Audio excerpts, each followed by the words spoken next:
Yes, I do believe that indie wrestling is in need of a reality check. But I will say that I think all wrestling is in need of a reality check.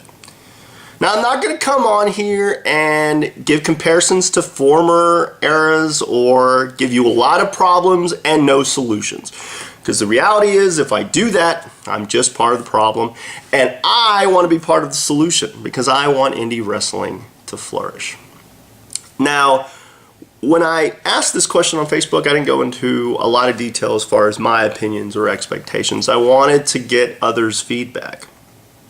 And my hope is that with this video, that's what happens. I get feedback from all of you, whether it be video responses, messages, emails, comments on my video. I welcome all of it.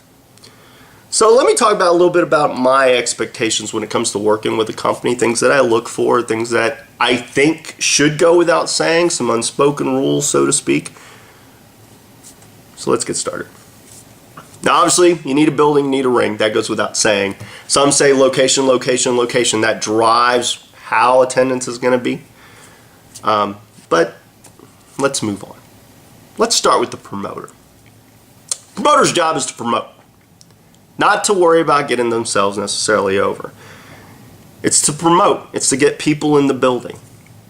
It's to worry about the quality of the show and to make sure that the fans are entertained, that they go home and they want to come back for more. I'm curious though, and I'm going to ask all of you, what's the best way to promote? Is it the social networking and solely social networking, like utilizing YouTube, Twitter, Facebook, MySpace back in the day? Is it posting a lot of flyers? Is it hitting radio and TV? Is it a combination of everything? If you're on a budget, how do you go about getting the most word out for your buck? I'm curious. Now, promoters sometimes will book the shows. Usually they're going to hire someone, or they're going to get a writing team, or they're going to get some form or fashion. You got to have someone in charge of that, the final say, and that whoever that person is has got to have a vision. Should go without saying, they got to have a vision. And again, they shouldn't be worried about just themselves or getting themselves just over. And they need to be worried about entertaining the fans and getting the product over, getting the show over, making an entertaining show for everyone. Now, again, when it comes to writing shows, and I've written quite a few, I am a big fan of story arcs. I'm a big fan of storylines that go from show to show. And I feel that's a good way to go about things because it immerses the people in a story. I'm all about stories. But some have told me that a single show, that each show, especially if you're running monthly, should be kind of an all-encompassing show. Or something like UFC where it's just about matchups. It's not necessarily about storyline. I wonder, to you, the fan, or you within the business, what do you think's the best course of action? I'm curious to know your opinion. Now, for me, I believe you got to have video production. You got to have quality video production. But you got to have video production that's in some form or facet. You got to be able to film the shows at least so talent can check it out. Maybe film some promos so you can put stuff out. But you know, since working with like DoJo Productions and then trying at some point before that to edit my own stuff, I opt for having some form of video production. Because I believe, like, if you're running show to show or month to month and say you want to do storylines, you've got to have some kind of, from week to week, some kind of build so people maybe are watching. And that also raises a question. You know, I'm a big fan of the Video Wire with ROH and what they do. I liked what we did at IWE, where it was kind of one singular shot and had everything kind of all encapsulated. And I've seen other recap and hype shows from other indie companies, but I'm curious, is having matches on the internet the way to go? Is having interviews on the internet the way to go? Is having a combination of highlight reels and just real flashy stuff the way to go? Again, I'm going to ask all of you. And finally, talent. And I'm going to cover this a little in depth. When I'm working for a company, if I'm writing it, if I'm booking it, this is kind of what I look for when it comes to talent. Some things that I've seen. I'd like talent to be dependable. Obviously, if I'm writing a show and I've got storylines in mind and I'm thinking of certain guys, of where to put them, or gals, where to put them, nothing irritates me more than having someone no show. If they cancel the last minute, I can understand depending on the reasoning. But usually, especially most of the shows I work now, we're running the same time every month, the same days pretty much every month. So I can't stand that.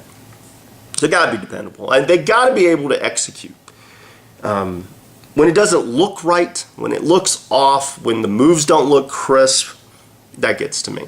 When it lack of execution, when a finish doesn't go off right, man, I just can't begin to explain how much that can hurt me. But I think, in order to execute well, you got to be well trained. I can no longer look at guys or gals who've been in the ring a few times or been in the ring a couple of years and still don't look like they know what they're doing. They're lost, or they're not sure of things, or their executions, And again, I think that goes back to being well trained. I mean, if you have lost a step, get back in the ring. I know I'm training. I've been doing this long enough, and yet I still go to training, especially now, try to figure out if comeback's even feasible, but to get in the ring and just kind of mix it up and work on things. Then you have proper gear. Now, I know, coming from a guy who used to wear PJs, and I know in the day and age where John Cena wears jorts and tennis shoes, that there'll all be quite a few indie workers will be like, well, if he's wearing that, well, he's John Cena. If you look like John Cena, I could see you doing that. But I think you've got to have gear that matches your character. I wore PJs, it matched the character, matched what I was trying to get across.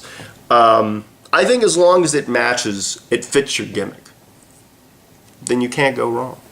Of course, I'd like to make sure it's nicely, it looks nice and it doesn't look sloppy and so on and so forth, but as long as it fits your character. And speaking of character, you got to have one, whether it's you with the volume turned up, much like Steve DeMarco here, or guys like The Rock, or John Cena, or Austin, or CM Punk. The list goes on and on. There are quite a few guys that I run into on the indies that do this, have the volume turned up. But you gotta have some kind of character. I'm a fan of over-the-top characters. I'm a fan of characters that are kind of mysterious and have some kind of mystique, but are larger than life. I mean, if you're that to me is kind of missing, is being that larger than life character, wanting to be the center of attention, because you're in the center of the ring. You are the center of attention.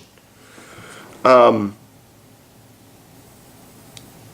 I can't stand when guys or gals don't stay in character once they're in the ring. They may have a decent enough entrance and it looks like, okay, they're this kind of character. Okay, I'm visualizing it. Okay, all right. Then they get in the ring, the bell rings in. All of a sudden, no more character. Now they're default player A or default player B, and I can't stand that.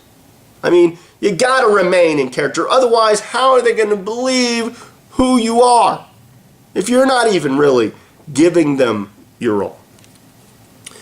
And I think that goes to knowing psychology, knowing how to put a match together, what makes a really good match, proper storytelling. I'm a big fan of storytelling, huge fan. Anyone who knows me knows I love storytelling. Telling a good story, head and shoulders above anything else you can do. So it's like just knowing psychology, and if you don't know it or you're not really quite sure, you need to ask people. And I'll always tell talent, when they ask me about their matches, and I give them a little, my critique, but then I go, how do you stack up to not only your goals, but to where you ultimately want to end up? If you want to be on WWE, how do your matches compare to theirs? If you want to be on Impact, how do your matches compare to theirs? If you want to be on ROH, how do your matches compare to theirs? If you want to be in Mexico, so on and so forth, how do you compare? And be honest with yourself. Look at your matches, look at your character, look at your entertainment ability versus those others, those that you want to achieve, and see where you stack up. A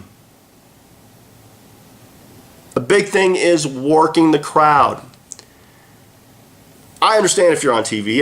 Having been on television, I get it. I get that you know, at times that's what you're told. You've got to be more focused on the action and getting to your spots and so on and so forth. But if you're on an indie show, you should be working the crowd. Fan interaction, getting them into what you're doing, being vocal and letting them know that you're here to entertain them. It should go without saying. I mean, you're not working for yourself. You're not working for the boys. Although it's nice to pop the locker room. It's nice to pop the promoter. It's nice to pop the booker. It's nice to pop, you know, the commentators. It's nice to pop the people filming. It's nice to pop anyone associated with the company. But to not work the crowd it should be like cardinal rule. You should always work the crowd. Always work them. They want to be entertained. That's why they're there. At least that's my thinking, is that's why they're there, to be entertained. You got to be a pro. You got to have respect for the business. I hate hearing from other peers of mine that they don't feel that the young generation respects the business. I don't get that a lot. I don't see it firsthand because, you know, I try to respect everyone. I try to give a lot of respect, and I hope to God I get a lot of respect in return. You know, if you're not respecting, you're not following locker room etiquette, and locker room etiquette, I'm not going to go a whole lot into it. In fact, I'm not going to go into that. Is a conversation for workers. Sorry, fans, that's a conversation for workers. But you just got to be a pro. You got to follow whatever the locker room rules are. Above all else with talent, I say get yourselves over. I say that on Behind the Curtain. I say that in every meeting that I probably have before a show. You got to get yourselves over. You got to work those cameras. You got to work those people. You got to work your character. You got to get yourselves over. You got to self-promote. A promotion's job's not to promote just you. It's there to promote the show, to promote their show, their company. But if you're not promoting yourself, if you're not telling people, hey man, come check me out, if you're not telling your friends, you're here, you're doing this, you're doing that, like me, I'm going to be at ACW on Sunday, August 21st, not to perform behind the curtain cameras with us, but I'm going to be there to watch the show. And there I am promoting where I'm going to be. A lot of guys don't do that. A lot of gals don't do that. I commend those that do, especially in the day and age of social networking, where you can really promote yourself. I think at the end of the day, it goes back to pride. I see a big lack of it. I hear independent wrestling is a dirty word. And I'm not that person. I believe I have immense pride, respect for the business. I have immense pride in what I do. I have immense pride in the web series that I do. I have, you know, pride in every performance that I've been a part of. I can't understand it. I can't understand that if you're at a show and you're not proud to be there, why you're there. I don't get that. And if you are there, why not brag about the show you're at? If you're at that show, promote it. Let people know that you're there. Tell your friends, tell your family, because if they're not going to come pay to see you, you got some problems. In closing, as a fan, above everything, I want to be entertained. I want to have some fun. I want to mark out when I'm at a show as a fan. And I'm hoping that this will help, because I want fun everywhere I go. Everywhere I go, I want people to have fun and be entertained. Everything that I do, I want them to be entertained. I want them to think, but I also want them to be entertained. Because entertainment's part of it. I'm a big fan of that. So for those who are going to be at ACW Sunday, come talk to me if you see me. You see Justin behind the curtain camera, feel free to hit us up. Man, we always look for feedback and whatnot. So I'm going to end this by saying stay cool, stay sexy, stay classy.